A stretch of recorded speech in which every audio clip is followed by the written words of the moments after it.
In prime-time news this evening, do not panic. Energy Minister reassures Ukraine conflict will not interrupt Jamaica's oil supply.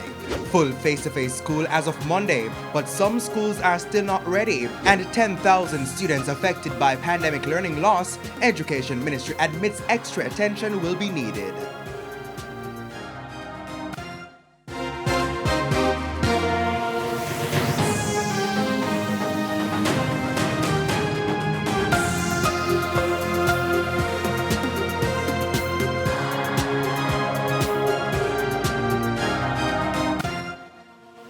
Good evening and welcome to Primetime News. We're live on air and online at onespotmedia.com. I'm Herman Green.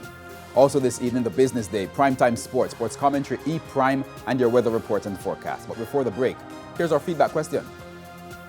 This evening we're asking, how are you preparing your child for the full resumption of face-to-face classes next week? Share your comments online, facebook.com/televisionjamaica or tweet at televisionjam1. Please stay with us. Primetime News returns right after this break.